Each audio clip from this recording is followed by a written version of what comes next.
ang GMA Regional TV, One Mindanao. Ani na mga dagkong balita karong adlaw sa One Mindanao. Pipila ka pasahero sa usa ka barko nga naglawig gikan Basilan padulong Zamboanga City nangalisang tungod sa kadagko sa balod. Samtang passenger boat nasangyad sa baybayon sa Zamboanga City gumikan sa dagkong balod. Siyam ka bulang buntis nakabsan sa kinabuhi human nadat-ugan sa natumbang punuan sa lubi sa Malita, Davao Occidental. Sospek sa pagpangawat og mga motor sa Davao City, arestado. Upat ka mga kinawat nga motor na recover. Bagong labaw sa Davao City Police Office, dunay bahad sa mga dunay illegal nga binuhatan. Mas malinaw ang Davao City, gisiguro. Pipila ka balay ug gambalay na danyos human gihapak og kusog nga hangin ang barangay Indahag sa Cagayan de Oro City. TV ang GMA Regional TV, One Mindanao. Ngayong hapon Mindanao, ako si Sara Hilomen Velasco. Kusog nga hangin miigo sa barangay Indahag sa Cagayan de Oro City nga may resulta sa pagkatumba sa pipila ka mga kahoy ug pagkatanggal sa atop sa daycare center sa lugar. Barangay officials gilayong miaksyon sa baong hitabo. Ani report. Nangapilo ug nangaguba ang atop, ingon ani ang itsurang nahibilin niining usa ka panimalay sa Habitat Phase 1 sa barangay Indahag, Cagayan de Oro City. Human natumba ang usa ka punuan sa kahoy nga tugas.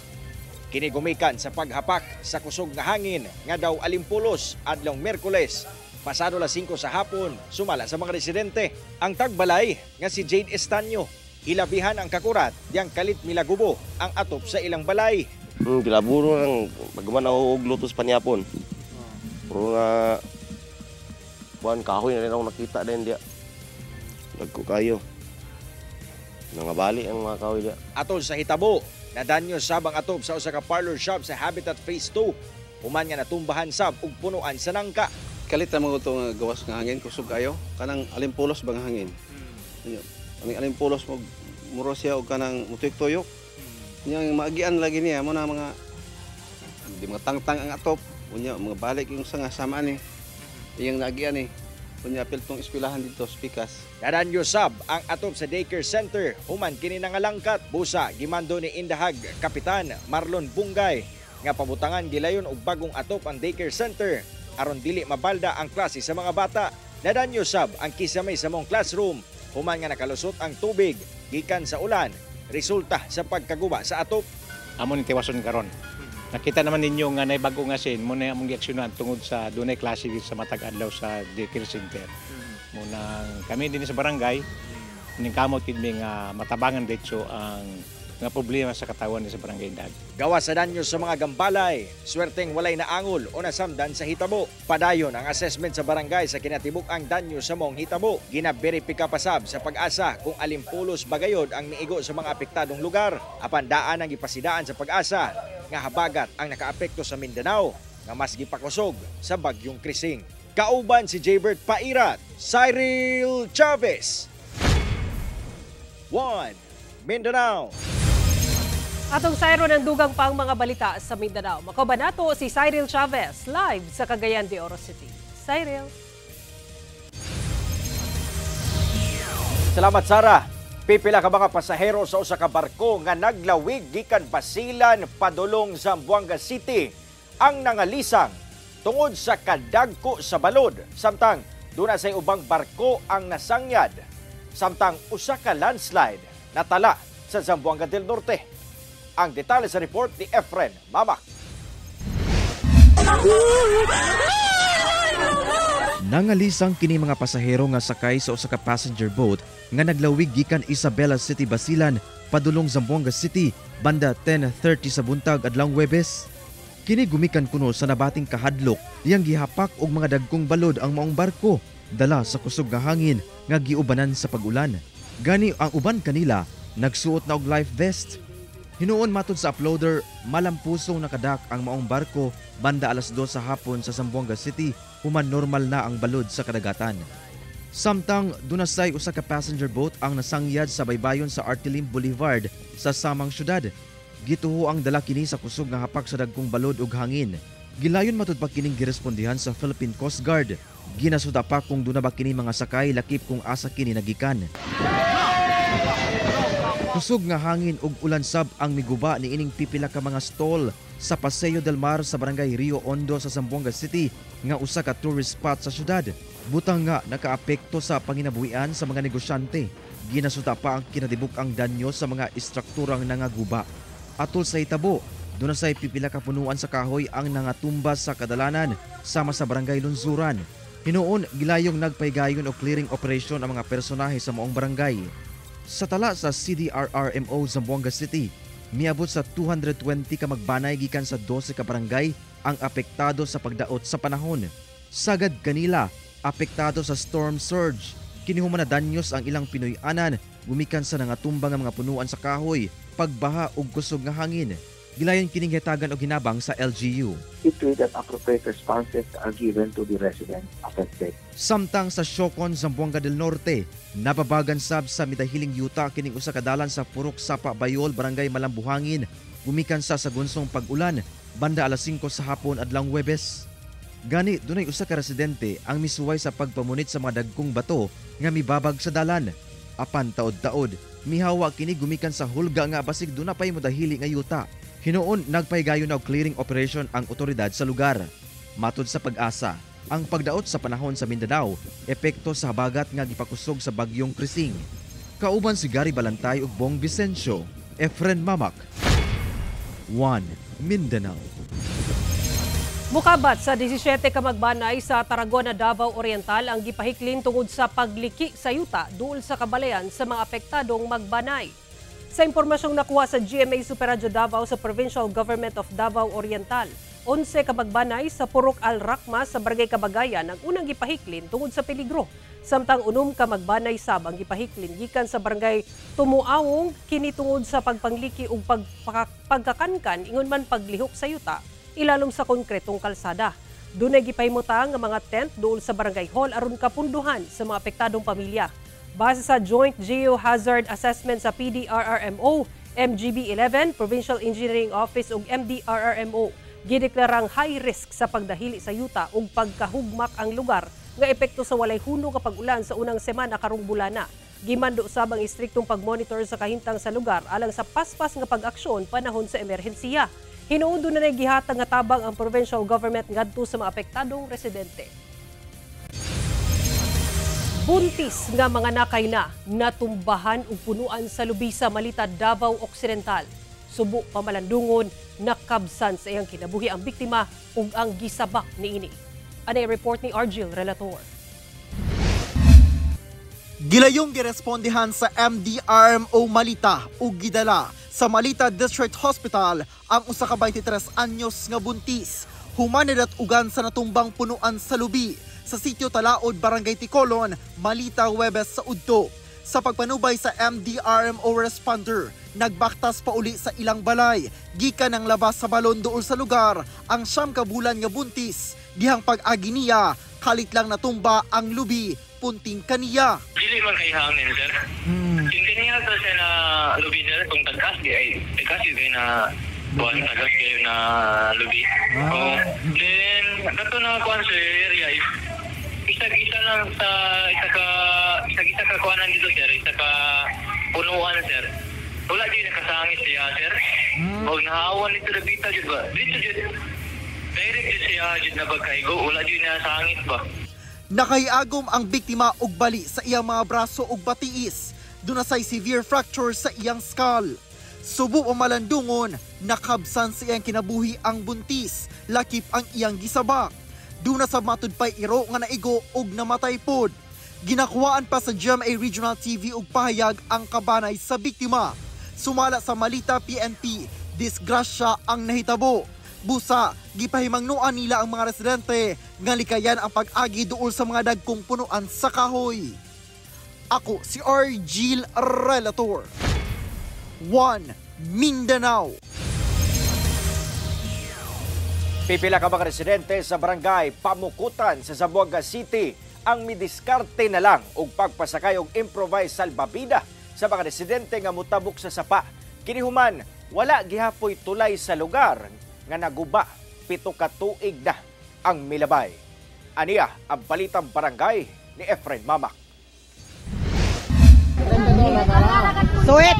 Gigiyahan ni ining mga residente kining usa ka babae nga nasayrang buntis aron makalabang sa usa ka sapa sakay sa usa ka improvised salbabida nga dunay palanggana sa barangay Pamukutan, Zamboanga City adlawng Huwebes. Matud sa amahan sa babae nga si Jason, manganakay na ang iyang anak. Busag ipadala na niya kini sa ospital. Nahadlok kuno siya nga basig maabtan og baha gumikan sa mga nasinating pag-ulan sa maong lugar. Ting panser kay Asio Ansina kay sabi to kay Chenikel Bariga di Suy ba grande sir si dali to panel agbo ko nila kontra na Bariga frequente el bata baka tini pana dentro del Bariga sir. Ang maong gisakyan nga gama sa interior sa ligid ug palanggana gipahimoslan sab sa ubang residente aron makalabang aron dili mabasa sa pagtabok sa sapa. Kinihuman walay tulay sa lugar nga naguba atol sa pagbaha niadtong 2018. Sumala ni Jason kinsa usa ka mag-uuma. Apektado na sab ang ilang mga produktong agrikultura nga ilang ginabiyahe aron ibaligya. Busa dadawagan sila nga mamuntara na og tulay. Kami sir at yung mga benta ba. Hinuon doon na plano ang Zamboanga City LGU aron maaksyonan kini. Tatabi na kita kung sa gani, the probability of putting such kind of fund o kailangan puwente, no? So I will again provide that information to our city mayor and for the city council to look into the possibility of already coming up to the appropriate funding. Kauban si Gary Balantay ug Bong Vicencio, Efren Mamak. 1 Mindanao.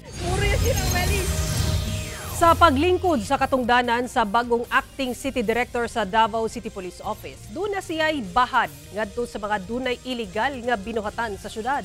Atong sayro ng detalye sa live report ni Argil Relator. Argil. Sara, kung malinawon ang matudpadaan ang Davao City, mas himuon pa kining malinawon ubos sa bagong liderato sa Davao City Police Office sa pagdumala ni Police Colonel Manan Muari.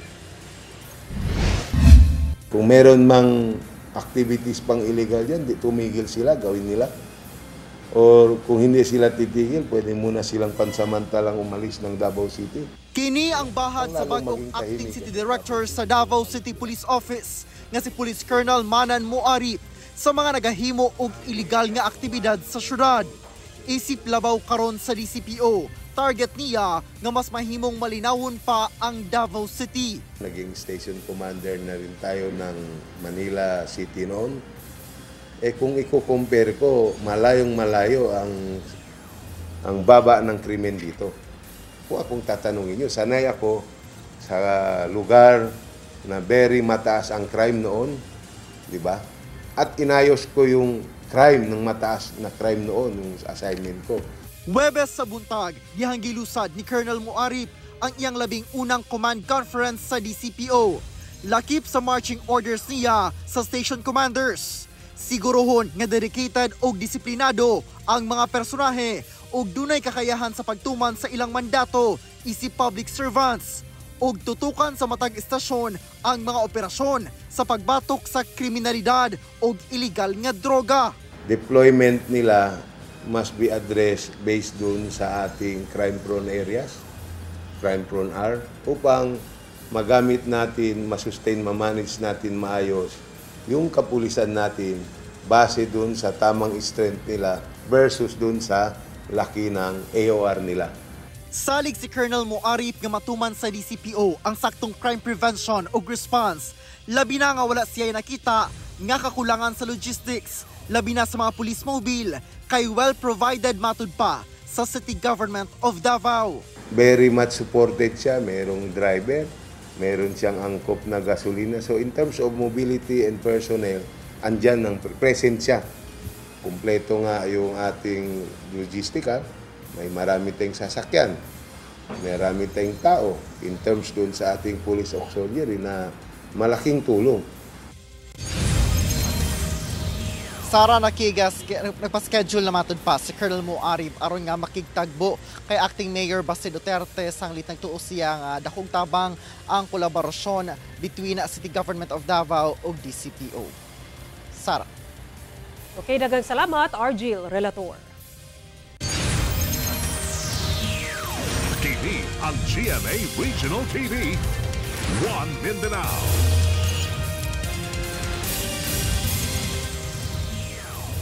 Patay ang usa ka babae nga nag-angka sa usa ka habal-habal human na hit and run sa usa ka pickup truck sa General Santos City. Driver sa mong habal-habal kritikal samtang usa ka dump truck nga nagkarga og bato ug balas natikalbong sa usa ka kanal sa Pulumulok, South Cotabato. Driver niini samdan. Nakaalerto si Efren Mamak. Nagbuyod ug wala nay kinabuhi kining 35 anyos nga babayi nga angkas sa usa ka habal-habal human nabanggaan sa usa ka pick-up truck sa Purok 10 Barangay Katanggawan, General Santos City banda 6:30 Huwebes sa gabi. Critical sab ang lalaking driver sa habal-habal nga gilayong ipatambalan sa ospital. Matud sa igagaw sa bana sa babaeng biktima, igo lang kuno nagpalit og isda ang maong biktima sakay sa habal-habal samtang kaistorya sa cellphone ang iyang bana. Taod-taod naputol kuno ang tawag. Nabala ka nga na putol tapos ginakontak ko niya di naman kontak. Ang naka-verify is ang mga barkada atong akong pinsan on the spot siya gid ang puan. Apan ang maong pick-up nga nakabangga misutoy kuno og padagan. Apan nabilin ang plate number ni ini nga natanggal atol sa hitabo. Dahil may naiwan doon na putol na temporary plate number at andun yung file number, kumpleto yung file number, I instructed my investigator to coordinate with the Land Transportation Office 12 para alamin yung identity ng owner ng red pickup. Banda alas 9 sa buntag adlong Biyernes, mi-surrender ang lalaking driver sa mong sakyanan nga taga Barangay Lagaw, Jensan. Mipasalig kuno kini nga makik-areglo sa mga kabanay sa mga biktima. Ginasulayan pa kini makuhaan og pahayag. May mag-settle sa mi tapos wala to nako to pamilya sa babae. Sa Pulumulok, South Cotabato, natikalbong ang usa ka dump truck nga puno sa karagang balas ug bato human na aksidente sa Upper Cleanan banda 3:40 Huwebes sa hapon. Swerteng minor injuries lang ang naangkon sa 37 anyos nga lalaking driver samtang luwas ang lalaking pahinante niini. Ginasulayan pa kini makuhaan og pahayag. Matud sa kapulisan, saysay sa driver padulong unta sa General Santos City ang truck diyang pag-abot sa lugar. Nawad-an matud pa og preno ang truck ug midiretso kini sa kanal. Ginasuta pa sa PNP ang kinatibuk-ang danyo sa insidente. Kauban si Gary Balantay ug Bong Vicencio, Efren Mamak. 1 Mindanao. Roads and Traffic Administration kun RTA mutabang na sa pagmando sa trapiko sa Barangay Kanituan sa Cagayan de Oro City. Samtang nagpadayon ng road reblocking project sa DPWH ug Cagayan de Oro Engineering Office. Ang detalye sa report ni James Paulo Yap. Sa nagpadayon nga road reblocking project sa Barangay Kanituan sa Cagayan de Oro City nga gidumala sa DPWH o Cagayan de Oro City Engineering Office, lakip nga apektado ang dagan sa trapiko sa lugar, gumikan sa gipatuman nga one-lane traffic. Apan matag rush hour, dili malikayan nga makulgot ang dagan sa trapiko sa lugar tungod sa kadaghang sakyanan nga muagi. Hinuon aduna may gitagana nga flagman ang mga kontraktor sa lugar, apan dili malikayan nga maharas sila sa mga motorista. Ila naman pong kinabuhi ang ilang ikuan, dili man po nato pwede ibaylo kinabuhi kaysa kuan. So night times nga mulakaw sila sa lamposte kay para maglikay na lang sa kuan. Para safety po sila. Busa nagpakitabang na ang Barangay Council sa Roads and Traffic Administration kon RTA aron maplastar ang dagan sa trapiko sa lugar ug dili na mabutang sa peligro ang kinabuhi sa mga flagman. Atol sa pagsusi ni Engineer Joel Mumongan sa sitwasyon sa maong lugar, bit-bit sab niya ang mga personahe sa RTA aron matun-an ang traffic scheme nga ipatuman aron maminusan ang pagkakulgot sa mga sakyanan. Dala kong RTA daan kay kaso og naami masabutan karon nga para lang makuan si kapitan nakugiban si kapitan para lang makuan para maplastar ang traffic para diretso na ugma na-implementa mo kahadapit ang ayan i-divert or kamagali ang one way or two way para mahapsay ang pag-agi sa mga motorista. Dugang ni Engineer Mumungan nga ilang tambakan og graba ang mga parte sa ilang proyekto nga wala pa nahuman aron dili mabutang sa peligro ang mga motorista. Namo tong i-backfill to dito among akong i-facilitate within the day or tomorrow na para katong mga bangag, mga potholes dito sa atbang sa barangay hall. Mao toy among trabaho na mo. Ako si James Paulo Yap. 1 Mindanao. Sospek sa pagpangawat og mga motorsiklo sa Davao City arestado sa kapulisan. Natultulan ang kawatan, human gipost diini sa social media ang kinawat niya nga motor aron ibaligya.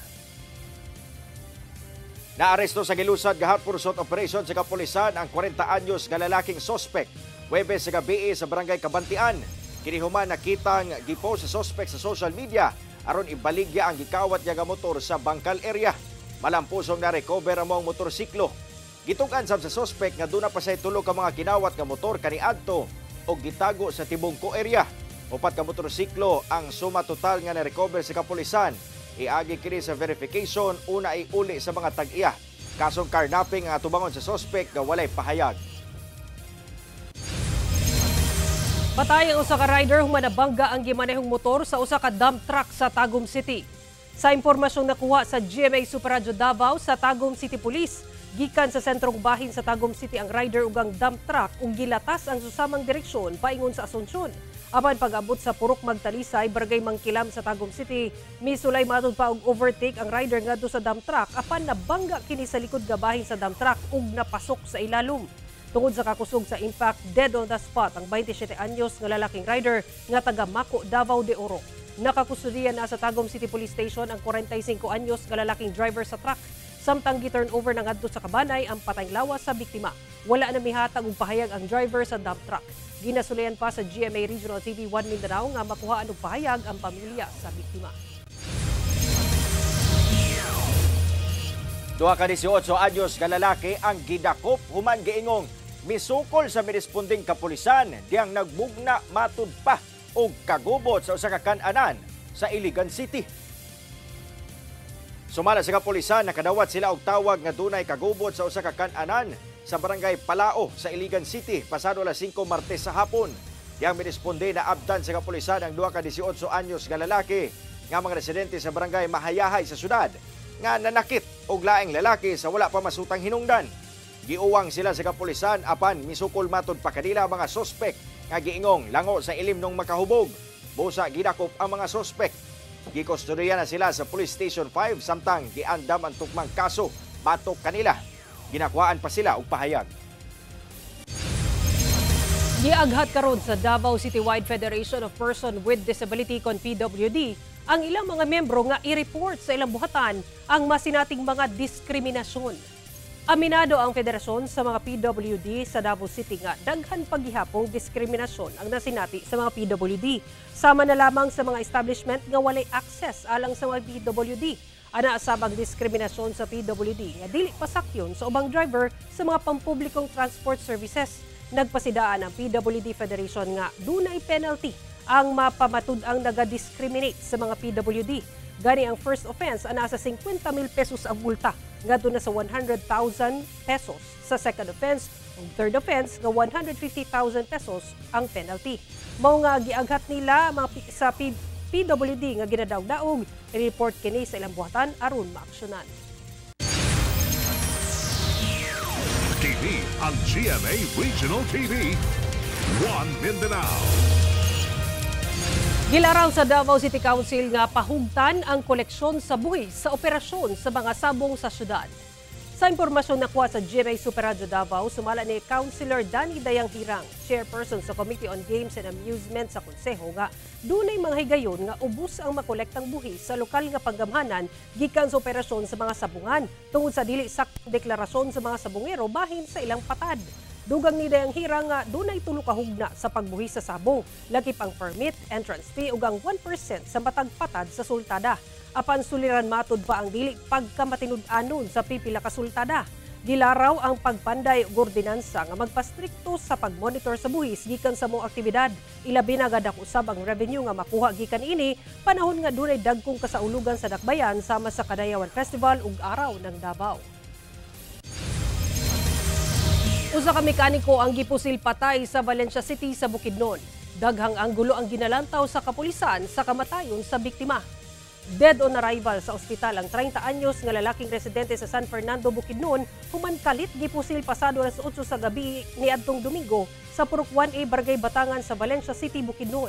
Ang biktima nakahiagom og dili moubos sa 15 ka mga samad pinusilan rason sa iyang kamatayon.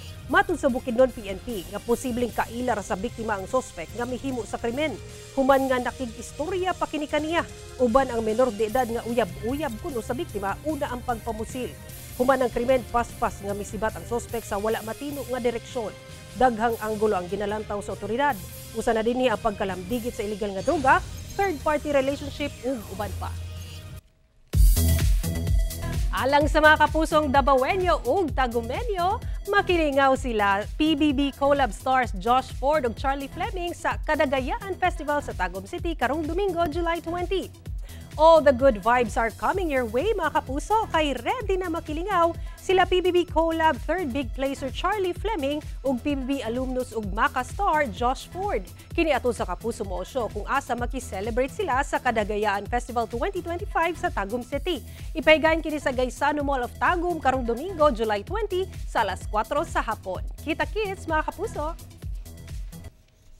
Mga kapuso, this is Charlie Fleming here at magkita-kita di Aita kayong July 20, 4 p.m. for the Kapuso Mall Show at Tagum City, Gaisano Mall. Dapat naamo dito kay muhilak-hilak o kumulak ka. Ay, kinilig! I can't wait to see you mga kapuso. Love y'all! Og mo gato ang mga ulahing balita sa Mindanao karong adlaw. Mamahimo ninyo kining makita pag-usab pinaagi sa pagbisita sa official website sa GMA Regional TV o bisitahan ang among official YouTube channel ug i-click ang subscribe button para sa pinakaulahing balita. Daghang salamat sa atong mga kapuso sa Mindanao nga nagalantaw kanamong sa atong mga kapuso abroad. Padayon lang sa pagtutok sa mga lokal nga balita matag adlaw tungod sa GMA Regional TV. Local News Matters. Kami ang GMA Regional TV 1 Mindanao, tibok pwersa para sa mas da komisyon ug mas halapad nga pagserbisyo sa nasod. Happy weekend mga kapuso ug mag-amping kita kanunay.